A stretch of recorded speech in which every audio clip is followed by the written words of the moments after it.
Once again welcome back to KC's classes. KC's ക്ലാസ്സസിന്റെ മറ്റൊരു വീഡിയോയിലേക്ക് എല്ലാവർക്കും സ്വാഗതം.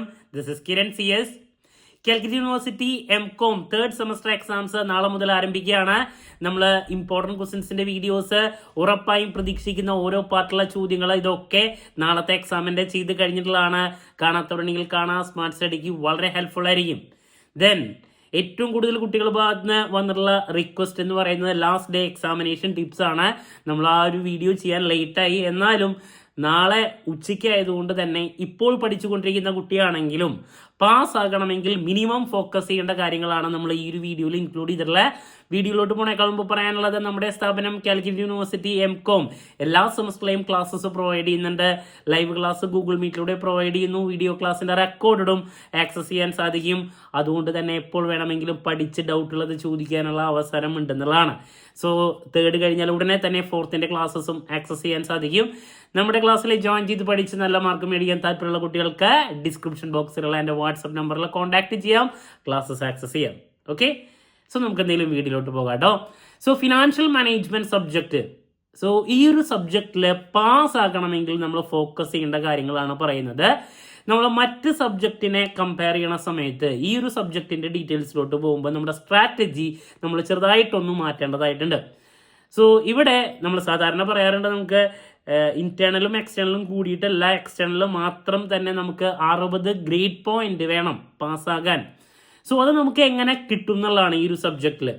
അപ്പോൾ ഇതിൽ 2-3 സിംപ്ലസ്റ്റ് ആയിട്ടുള്ള ഏരിയാസിലോട്ട് ഒന്ന് ഫോക്കസ് ചെയ്താൽ തന്നെ നിങ്ങൾക്ക് ആ മാർക്സ് സ്കോർ ചെയ്യാൻ സാധിക്കും.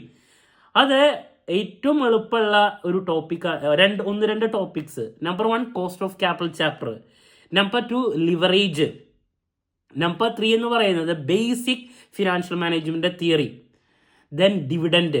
ഇത് ചങ്ക് ചാപ്റ്റേഴ്സ് എന്ന് നമുക്ക് വേണമെങ്കിൽ പറയാം.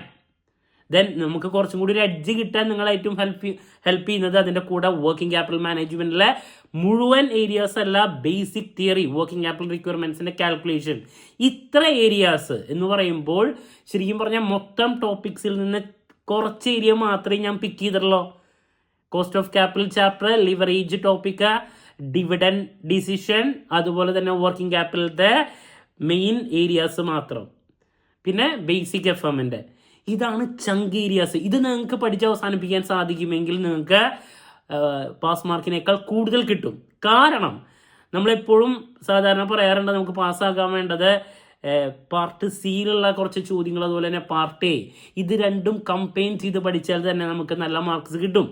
ബട്ട് ഇവിടെ ഈ പറയുന്ന പാർട്ട് എയിൽ നോക്കിക്കഴിഞ്ഞാൽ അതിലേക്ക് ഫോക്കസ് ചെയ്യുന്ന സെയിം ക്വസ്റ്റ്യൻ തന്നെ പാർട്ട് ബിയിൽ എനേക്കാൾ കൂടുതൽ വരും. അതെന്തുകൊണ്ടാണെന്ന് കൂടിയും പറഞ്ഞുതരാം. അപ്പോൾ പാർട്ട് എയിൽ മിക്ക പേപ്പറിലും റിപ്പീറ്റ് ആയിട്ട് കണ്ടുവരാറുള്ളത് 2 വെയിറ്റേജ് ചോദ്യങ്ങൾ എന്ന് പറയുന്നത് 7 എണ്ണത്തിൽ 4 എണ്ണം കിട്ടിയാൽ മതി. അതിൽ മിക്ക പേപ്പറിലും ഈ പറയുന്ന കോസ്റ്റ് ഓഫ് ക്യാപിറ്റലിന്റെ basic theory, marginal cost of capital, അതുപോലെ തന്നെ cost of equity, cost of debt, weighted average cost of capital, CAPM, ഇതിലേതെങ്കിലും ഒരെണ്ണം. ലിവറേജ് എന്താണ്, ലിവറേജിന്റെ ഒരു പ്രോബ്ലം അല്ലെങ്കിൽ ലിവറേജിന്റെ 3 ടൈപ്സിൽ, ഓപ്പറേറ്റിംഗ്, കമ്പൈൻഡ്, ഫിനാൻഷ്യൽ, ഇതിലേതെങ്കിലും ഒരെണ്ണം മിക്ക പേപ്പറിലും റിപ്പീറ്റ് ആണ്.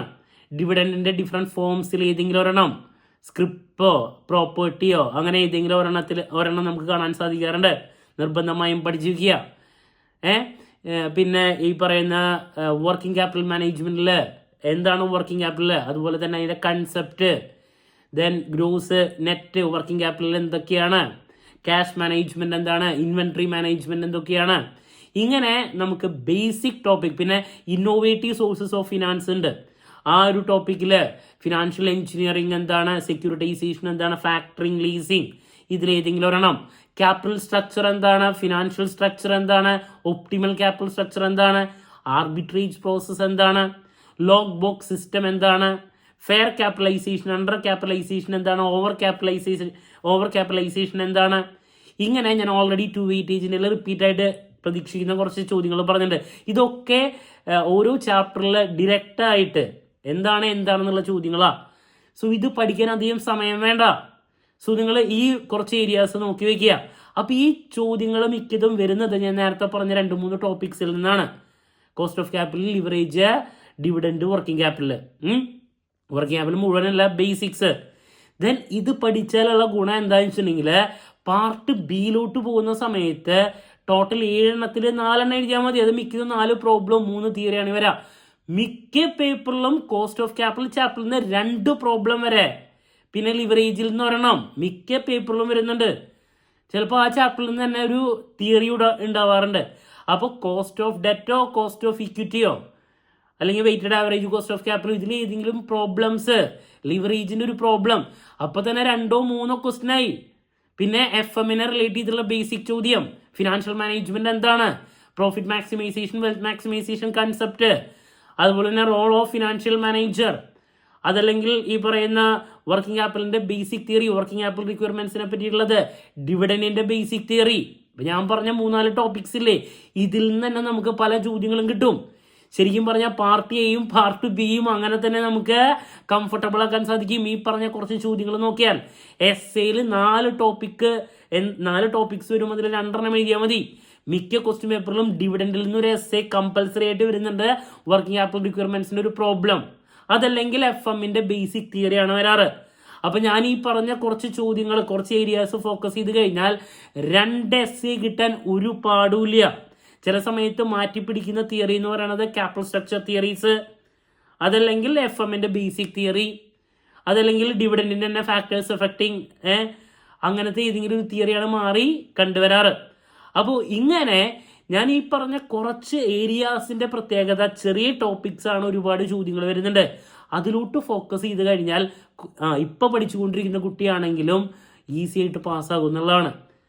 ഓക്കെ, എസ്പെഷ്യലി ഞാൻ വീണ്ടും പറയണു എന്ന് പറഞ്ഞ് തന്നെ വീണ്ടും പറയണു എന്നുള്ളൊരു തോന്നൽ വേണ്ട. Cost of capital chapter, leverage, dividend ഏറ്റവും ഇമ്പോർട്ടൻ്റ് ആയിട്ടുള്ള ചാപ്റ്റർ, വർക്കിംഗ് ക്യാപിറ്റൽ റിക്വയർമെന്റ്സിന്റെ ബേസിക് കൺസെപ്റ്റ്, FM-ന്റെ ബേസിക്സ്, പിന്നെ ഇന്നോവേറ്റീവ് സോഴ്സസ് ഓഫ് ഫിനാൻസ് എന്ന് പറയുന്ന ആ ഒരു ഏരിയ തിയറി. ഈ ഏരിയാസിലോട്ട് നിങ്ങൾ കൂടുതൽ ഫോക്കസ് ചെയ്യുക. നമ്മൾ ഇതിൻ്റെ ഈ ഒരു സജഷൻസ് നൽകാൻ കാരണം ഇതുവരെയുള്ള ക്വസ്റ്റ്യൻ പേപ്പറിന്റെ ബേസിലാണ്. ഓക്കെ, കഴിഞ്ഞ പ്രാവശ്യത്തെ ക്വസ്റ്റ്യൻ പേപ്പർ ഇതിനേക്കാൾ മുമ്പത്തെ പേപ്പറിനെ കമ്പയർ ചെയ്യുമ്പോൾ കുറച്ച് ടഫായിരുന്നു എന്നാലും കുഴപ്പമുണ്ടായിരുന്നില്ല. ഇപ്രാവശ്യത്തെ എക്സാം കംഫർട്ടബിൾ ആകുന്നു നമുക്ക് പ്രതീക്ഷിക്കാം. ഇനി ഞാൻ അധികം നീട്ടുന്നില്ല.